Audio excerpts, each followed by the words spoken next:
Você está ouvindo Em Signo, um podcast que procura sentidos e significados na arte de ensinar algo a alguém. Uma produção de Pedro Bittencourt.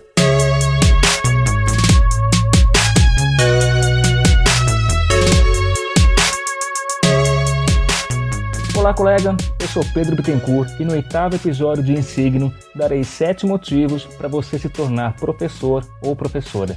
Se você gosta ou se identifica com esse tipo de programa, me ajude a fazê-lo crescer compartilhando com seus amigos. Me siga no Twitter, @profbitten, no Facebook, sou Prof. Pedro Bittencourt. Você encontra esses programas em soundcloud.com/emsigno ou, se preferir, no YouTube. Todos os links estão na postagem. Para comentários, críticas, reclamações, sugestões de pauta ou vontade de participar do programa, me envie um e-mail, contato@pedrobittencourt.com.br. Fique agora com o programa.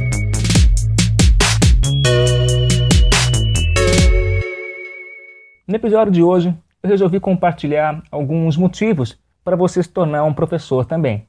Foram razões que me levaram a essa profissão, bem como razões que motivaram alguns amigos e colegas de trabalho, a quem eu agradeço imensamente pela colaboração nessa pauta.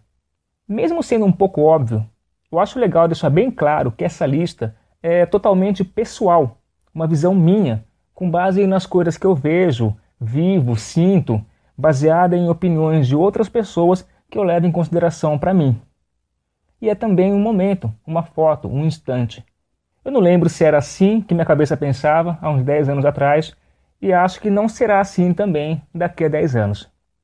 O que, na verdade, não é nem um pouco importante. Por fim, eu também acho importante esclarecer que eu não pretendia fazer uma lista de 7 qualidades de todo bom professor. A número 5 vai surpreender. Primeiro, porque eu não sei, eu não tenho a menor ideia. E segundo, porque eu não quero. Eu só quero compartilhar ideias sobre algumas razões que levam pessoas para carreiras no ensino, algumas coisas que me levaram para essa área, e alguns pontos que talvez possam te levar para o mesmo caminho, por que não? Eu ficaria muito feliz com o seu feedback após ouvir o programa. Motivo número 1. Você domina e é dominado por uma área de interesse.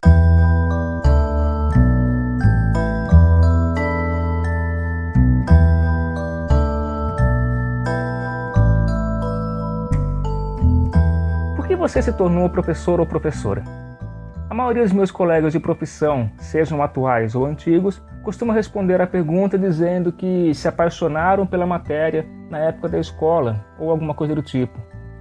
Então eu acho que esse costuma ser o primeiro motivo que leva alguém para uma sala de aula, dessa vez na ponta da frente. Ter empatia com o seu professor ou a sua professora da época de escola também ajuda. Eu, pessoalmente, tive excelentes professores ao longo desses vários anos de escolarização que contribuíram muito para que eu desejasse estar aqui hoje. O aluno que se apaixona por matemática, por exemplo, ele vê naquilo uma beleza tão grande que não consegue aceitar a ideia das pessoas ao seu redor não enxergarem da mesma maneira. Não porque são burras ou inferiores, apenas porque ainda não foram mordidas pelo mesmo inseto que ela. Na cabeça desse aluno, torna-se então uma espécie de missão evangelizar, digamos assim, os colegas, a família, quem quer que esteja por perto para ouvir. Muitos professores, inclusive, se descobrem assim ainda na escola, estudando com os amigos, ajudando no período das provas, fazendo trabalhos, etc. Quase nunca em troca de dinheiro, porque isso aí demonstraria um claro espírito empreendedor, o que não combina nem um pouco com a atividade professoral, digamos assim. Plantada essa sementinha do mal, tudo que esse aluno mais quer é compartilhar sua paixão.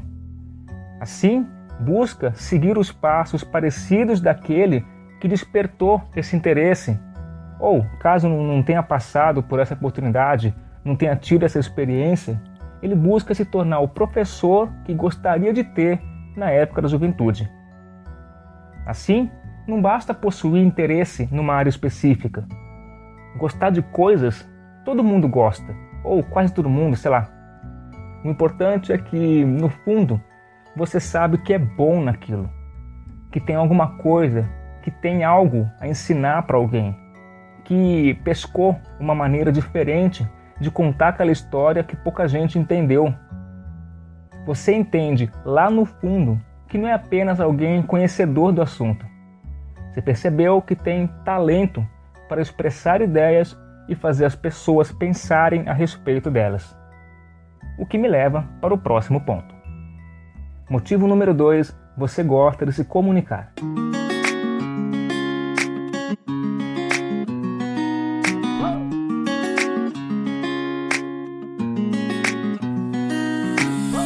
Professores são, acima de tudo, educadores. E para que eles possam ensinar algo a alguém, é necessário que eles sejam bons comunicadores. O professor ele tem que saber se expressar, não somente falar bem, mas se fazer entender. Na lógica do palestrante, ele tem que cativar o público, chamar atenção para sua mensagem, conquistar o seu interesse. Na lógica da interação pessoal, ele tem que saber ouvir, absorver respostas e tentar da melhor maneira possível oferecer o retorno que é adequado. Então não basta ser aquilo que se considera inteligente. O professor tem que possuir uma certa sensibilidade para saber como que uma determinada mensagem vai chegar no seu interlocutor da maneira mais adequada. E isso é difícil para um cara. Isso é muito difícil. Além da nossa cabeça ser uma caixa preta, além da gente ainda não ter muita ideia de como que as pessoas absorvem, armazenam, codificam, processam informações, para além de todos os aspectos técnicos que envolvem a comunicação, existe a necessidade de possuir repertórios, técnicas, aquele feeling de saber que, desse jeito aqui costuma dar mais certo, então da próxima vez eu vou tentar fazer algo parecido. O bom comunicador não é necessariamente aquele que estuda mais a comunicação. É claro, o futuro professor, ao longo da sua formação, vai estudar diferentes correntes pedagógicas, diferentes concepções de ensino, vai trabalhar em escolas diferentes, enfim. Ele vai aumentar o seu repertório específico. Mas eu não estou falando aqui, nesse momento, de bons professores. Eu estou me referindo a pessoas que se comunicam bem naturalmente. Essas aí têm mais chance de se dar bem na profissão e gostar mais daquilo que fazem. E veja, eu não digo que se você é tímido, fechado, fala para dentro e não sabe direito conversar com pessoas, que você nunca vai se tornar professor. Você pode aprender tudo isso. Eu mesmo sou um case engraçado de garotinho retraído que virou professor. Mas essa história aí eu vou deixar para um outro dia, porque agora eu quero pegar gancho para o próximo tópico. Motivo número 3, você gosta de aprender.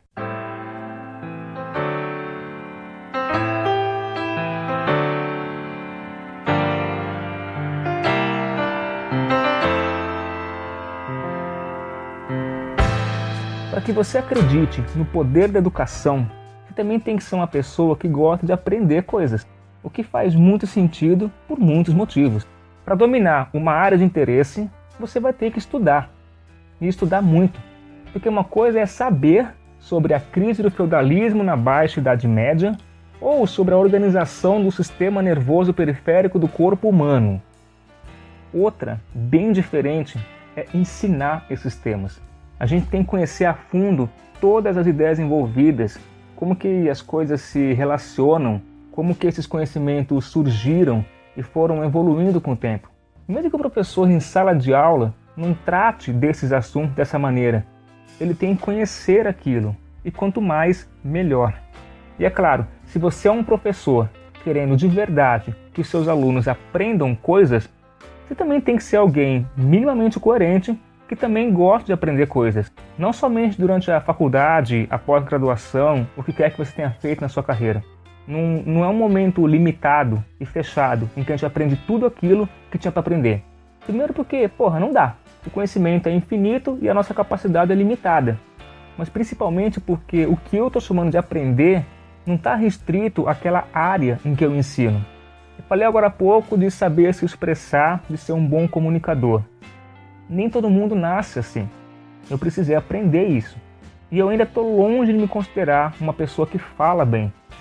Eu tenho a dicção zoadíssima, um tom de voz que eu acho que é chato pra cacete. Eu me canso fácil demais falando mais do que meia hora. Eu sou razoavelmente surdo. mas eu já fui pior. Eu aprendi algumas coisas. De certa forma, eu evoluí. Então eu preciso concordar que sim, houve aí um aprendizado e ele continua existindo. Assim, dia após dia, o professor também aprende coisas novas. Algumas delas se relacionam mais com a sua área de ensino. Ele aprende novas técnicas para ensinar a resolver equações, entende melhor a ideia de potencial elétrico após 5 anos dando a mesma aula, finalmente descobre para que serve a porra do ciclo de Krebs, e outras são bastante gerais. Aprende a se portar em sala, se relacionar com a coordenação, com os pais, se torna mais empático com a vida e com os problemas dos alunos, entende cada vez mais qual é o significado da escola.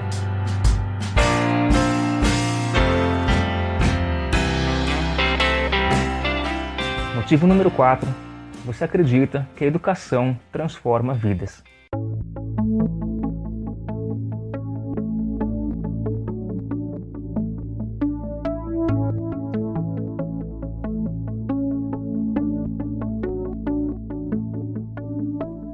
Partindo por uma análise mais social e histórica, a educação, a escolarização, o ensino é aquilo que pode tirar uma pessoa de uma situação de vulnerabilidade e progressivamente melhorar sua vida. Não é somente aquilo que permite ao Pedro pagar por professores particulares para entrar numa universidade de renome e continuar o legado do seu pai como juiz federal.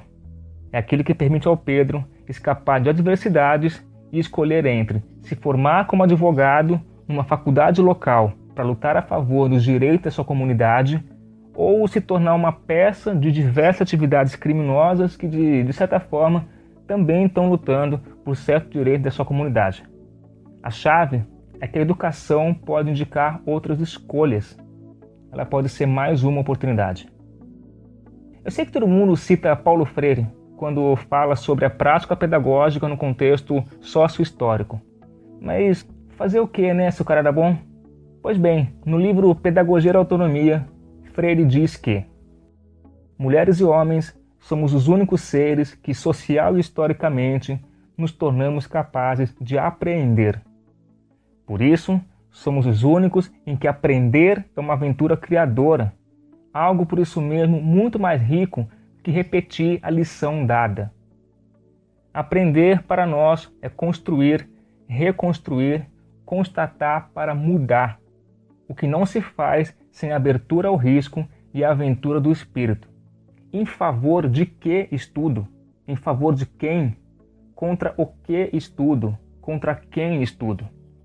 É preciso que tenhamos na resistência que nos preserva vivos, na compreensão do futuro como problema e na vocação para o ser mais como expressão da natureza humana em processo de estar sendo, fundamentos para nossa rebeldia e não para nossa resignação em face das ofensas que nos destroem o ser. Não é na resignação, mas na rebeldia em face das injustiças que nos afirmamos. É a partir desse saber fundamental, mudar é difícil, mas é possível, que vamos programar nossa ação político-pedagógica. Não importa se o projeto com o qual nos comprometemos é de alfabetização de adultos ou de crianças, de ação sanitária, de evangelização, de formação de mão de obra técnica. Nesse contexto, sobre a obrigação moral do professor e o seu compromisso com a comunidade, eu também gosto daquilo que José Contreras, no livro Autonomia de Professores, escreve. A moralidade não é um fato isolado, mas, ao contrário, um fenômeno social, produto de nossa vida em comunidade, na qual eu preciso resolver problemas que afetam a vida das pessoas e seu desenvolvimento, e que precisa elucidar o que é moralmente adequado para cada caso. Neste sentido, a moralidade não é apenas uma questão pessoal, é também uma questão política. A educação não é problema da vida privada dos professores, mas uma ocupação socialmente encomendada e responsabilizada publicamente. Eu acho que todo mundo concorda que a educação transforma vidas. Muitos, inclusive, gostam de dizer, com orgulho, lá pelo dia 15 de outubro, que o professor é o profissional mais importante de todos, porque é aquele quem forma os outros profissionais, que ele deveria ser mais valorizado, que no Japão, ou na Coreia, ou na China, não importa, lá o professor é tão respeitado a ponto de não precisar fazer reverência para o presidente, para o rei, para o imperador, não importa.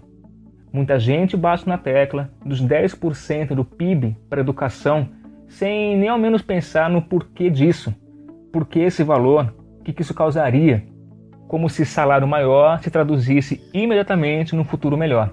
Eu não discordo disso, mas não é só isso. Melhorar a educação parte principalmente de ressignificar a educação.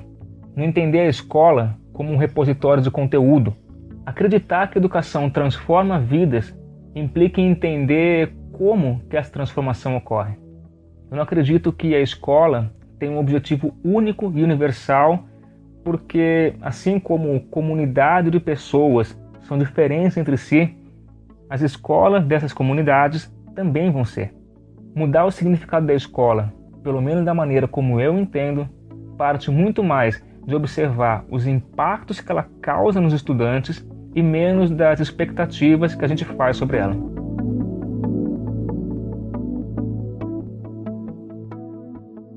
Motivo número 5. Você gosta de participar da formação do outro.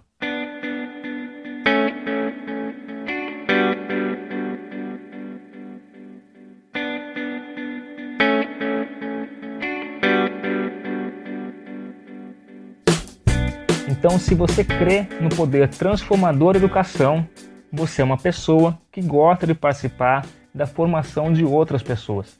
Não somente por uma questão de ego, no sentido de dizer eu que te fiz chegar aqui, mas uma empatia genuína, no sentido de eu te vi chegar aqui. Isso é bem perceptível quando a gente trabalha com jovens, principalmente. Nessa fase da vida, eles têm muitas expectativas, inseguranças, eles estão iniciando as suas visões de mundo, estão tentando, errando. E nessas horas o papel do professor é um pouco delicado, né? Eu não posso ser muito rigoroso nas minhas opiniões, eu não posso ser fechado demais, ser cartesiano demais, mas eu também não posso ser evasivo, muito aberto. Como eu comentei no segundo tópico, saber se comunicar também é saber ouvir. Parece difícil e realmente é, mas não deixa de ser bonito. É recompensador saber que um grupo de alunos se reconheceu naquelas ideias que você defendeu. Saber que você foi capaz de ensinar algumas ferramentas que eles depois utilizaram em várias situações e que essas ferramentas, em conjunto com outras habilidades, permitiram a esses alunos saírem de um lugar e chegarem em outro. Às vezes eu encontro alguns ex-alunos que relatam o que estão fazendo da vida, mencionando um momento ou outro das aulas e como que isso foi utilizado. E eu não me refiro aqui somente àquelas ideias da física ou da matemática, porque são competências muito específicas e que às vezes são aplicadas em situações também específicas. O meu foco aqui é mais a utilização de alguns recursos que apareceram em momentos banais, a participação musical num evento escolar, as viagens e passeios que a gente fez com as turmas, seja uma expedição para o observatório astronômico no interior do estado ou uma simples visita ao museu no centro da cidade. É recompensador saber que valeu a pena incentivar alunos a escreverem sobre suas ideias, compartilhar suas experiências e se abrirem para o mundo, porque isso permitiu a eles serem pessoas melhores. Esse é, ao meu ver, o papel essencial da escola. Muito se fala sobre ele, mas pouco se faz, o que talvez me permita passar para o próximo ponto.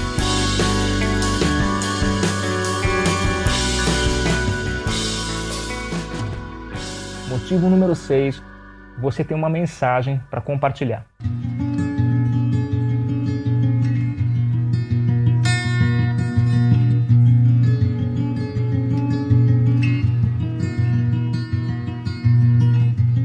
Esse motivo talvez está bem relacionado com os dois primeiros. Eu acho que não basta você ser considerado bom em algo e ser um bom comunicador. Você tem uma mensagem para transmitir. Acreditando no poder transformador da escola, você tem uma espécie de missão. Você quer ver algo acontecer.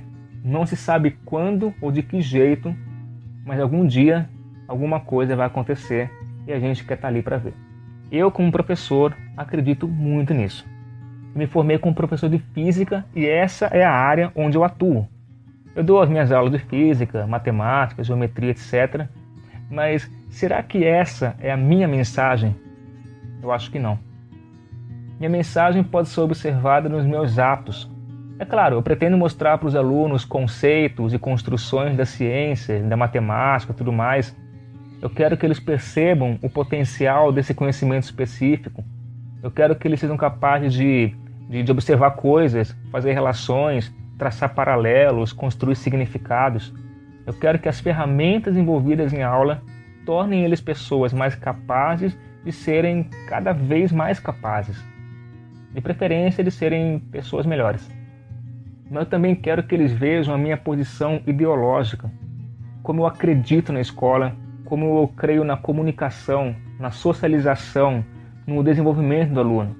Eu quero compartilhar com os alunos, aula após aula, semana após semana, como eu penso a educação. Eu quero saber deles como eles pensam a educação. Poder criticar a escola, não como uma forma de resignação, mas como uma forma de rebeldia, uma rebeldia ressignificadora que nos permite continuar. A vida do professor é um eterno manifesto. O tempo todo a gente está de peito aberto e com a ferida exposta. A maneira como a professora entra em sala de aula dá o tom daquela aula. Isso é massacrante, mas é preciso saber lidar. Voltando ao terceiro motivo, isso também é uma forma de aprendizar o professor.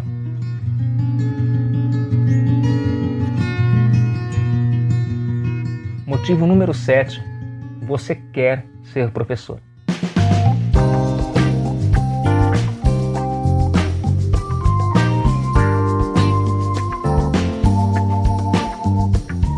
Pode parecer meio clichê e redundante, mas eu acho que não. Um bom professor escolheu a profissão, optou pelo ensino, de preferência se formou com esse objetivo em mente. É claro, nós temos quilos de exemplos de excelentes profissionais que descobriram como professores ao longo da vida, mesmo não tendo iniciado nessa carreira ou com formação específica. Mas essas pessoas também optaram pela docência por uma questão, de aptidão, de paixão, de gosto pela coisa, talvez por esses motivos listados ao longo do episódio. Não foram pessoas a quem sobrou dar aulas. Esse me parece ser o principal motivo para qualquer coisa: querer as coisas. Porque você pode dominar uma área de interesse, saber se comunicar, gostar de aprender, acreditar no poder transformador da educação, querer participar da formação de pessoas e ter uma mensagem para compartilhar, mas no final das contas não querer ser professor. Isso é perfeitamente normal. Eu acho pouco provável, mas caso contrário, se você concorda com os 7 pontos listados nesse episódio, olha, ou você também é professor, ou quem sabe vale a pena pensar nessa possibilidade aí, viu? Como eu mencionei no começo do episódio, essa é uma lista de 7 pontos compilados de maneira muito pessoal, muito momentânea. Os argumentos que eu utilizei podem não ser os melhores do mundo e existe sempre a possibilidade de eu estar viajando total. Mas, acima de tudo, eu gostaria de saber a sua opinião. Se você concorda, do que você discorda, quais motivos você acrescentaria para alguém se tornar professor, quais dicas você daria para um iniciante, quais incentivos você, amigo ouvinte, daria para aquele grupo de alunos que imagina serem potenciais professores no futuro. Escreva para mim. De preferência, faça comentários no post desse episódio para que mais pessoas possam ler o que você escreveu, para que essas pessoas comentem o seu comentário e assim por diante. Se preferir, você sempre pode enviar um e-mail para contato@pedrobittencourt.com.br ou comentar em alguma rede social aí. O que importa, converse comigo, se assim desejar, para gerar uma nova, boa discussão. E a gente se vê no próximo episódio.